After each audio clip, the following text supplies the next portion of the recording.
पश्चिम बंगाल में चुनाव के दौरान बाइक पर लगाए गए प्रतिबंध को कोलकाता हाई कोर्ट ने खारिज करते हुए चुनाव आयोग को कड़ी फटकार लगा दी है। कोर्ट ने यह साफ तौर पर कहा है कि स्वतंत्र और निष्पक्ष चुनाव के नाम पर आम नागरिकों की आवाजाही पर पूरी तरह रोक नहीं लगाई जा सकती और बिना किसी ठोस आधार के ऐसे फैसले अधिकारों का अतिक्रमण है। दरअसल पश्चिम बंगाल में चुनावी सरगर्मी के बीच चुनाव आयोग का एक फैसला खुद सवालों के कटघरे में खड़ा हो गया है। मोटरसाइकिलों यानी कि बाइक पर लगाई गई सख्त पाबंदी को लेकर उठे विवाद ने जब अदालत का दरवाजा खटखटाया तो कलकत्ता हाई कोर्ट ने इस पर सीधा और सख्त रुख अपनाते हुए चुनाव आयोग को आईना दिखा दिया। कोर्ट ने साफ तौर पर यह कहा है कि स्वतंत्र और निष्पक्ष चुनाव के नाम पर आम लोगों की रोजमर्रा की जिंदगी पर इस तरह की पूरी पाबंदी नहीं थोपी जा सकती। ये टिप्पणी सिर्फ एक आदेश नहीं बल्कि सत्ता के इस्तेमाल और नागरिक अधिकारों के बीच बैलेंस की याद दिलाने वाला मैसेज बन गई है।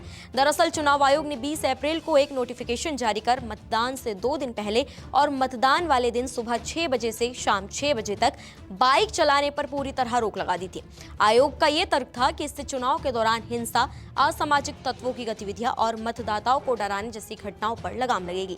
हालांकि इस फैसले ने आम जनता के बीच असहजता पैदा कर दी क्योंकि ये पाबंदी सीधे तौर पर रोजमर्रा के आवागमन को प्रभावित कर रही थी। मामला जब अदालत तक पहुंचा तो जस्टिस कृष्ण राव ने इस आदेश पर तीखे सवाल खड़े कर दिए।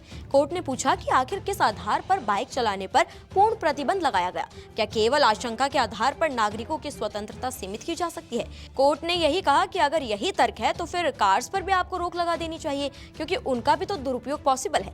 इस टिप्पणी ने साफ कर दिया कि कानून व्यवस्था बनाए रखने के नाम पर असीमित अधिकार नहीं दिए जा सकते।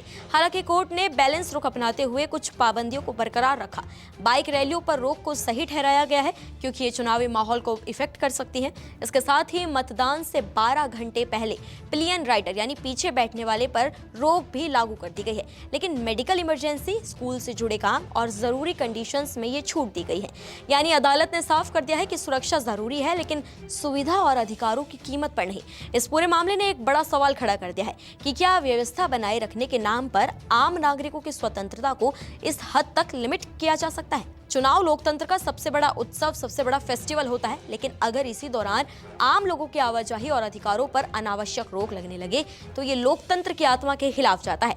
आखिर में ये मामला सिर्फ बाइक बैन का नहीं बल्कि उस सोच का है जिसमें कभी कभी व्यवस्था के नाम पर अधिकारों को दबा दिया जाता है। कानून का काम डर पैदा करना नहीं, भरोसा कायम रखना होता है। अगर जनता को ही असुविधा और पाबंदियों के बोझ तले दबा दिया जाएगा तो निष्पक्ष चुनाव का उद्देश्य भी अधूरा रह जाएगा। अब देखना यह होगा कि आगे ऐसी नीतियों में संतुलन कैसे बनाया जाता है ताकि सुरक्षा भी बनी रहे और नागरिकों की स्वतंत्रता भी। फिलहाल आप इस मुद्दे पर क्या कुछ कहना चाहेंगे? अपनी राय हमें कमेंट बॉक्स में जरूर दें। नमस्कार, मैं हूं मानक गुप्ता। अगर आपको हमारा ये वीडियो पसंद आया हो तो इसे लाइक और शेयर जरूर करें और हाँ, हमें सब्सक्राइब और फॉलो करना ना भूलें ताकि आप देश और दुनिया की कोई खबर मिस ना करें। तो जुड़े रहिए हमारे साथ और देखते रहिए न्यूज़ 24।